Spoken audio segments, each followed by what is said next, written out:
Hi, I'm David. Let's look at this problem. We're given the rational expression 4 over x squared minus 8x, and we're asked to rewrite this in its partial fraction decomposition, but we're not actually asked to solve for the constants. Okay, so when we're doing that, there are a couple of things we need to pay attention to. First off, if I'm going to decompose a rational expression like this into partial fractions, I need to make sure that the degree of the numerator is less than the degree of the denominator. If the degree of the numerator is the same or greater than or equal to the degree of the denominator, then I have to do polynomial division so that I can get a rational expression where the degree of the numerator is less than the degree of the denominator.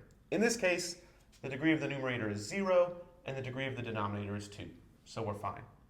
The second thing I need to do is I need to make sure that my denominator is factored as much as possible. In this case, I could write this as 4 over, you can see that I can factor out an x, and I have the x times the quantity x minus 8.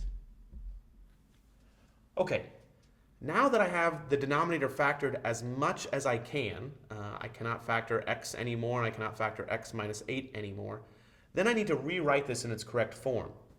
Now, these are linear terms. Linear means that the degree of x, the highest power of x, is 1.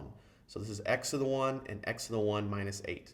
Whenever I have linear terms, I can rewrite this decomposition as follows. This equals some constant over x plus some constant over x minus 8. Now, I can use just a single constant because both of these are linear. If they were quadratic or something higher, then I'd have to do something other than a constant. But because they're linear, it's just a single constant a over x plus a single constant b over x minus 8. And that's really all I'm asked to do in this problem. But let's just kind of take a step back and see how this would help us. If I were going to integrate this expression, it would be a lot easier to integrate this. I'd use my natural log of x formula to integrate these two than it would be to integrate this. This I don't have a good technique to integrate right now. So this would be a lot easier than this. Thanks for watching.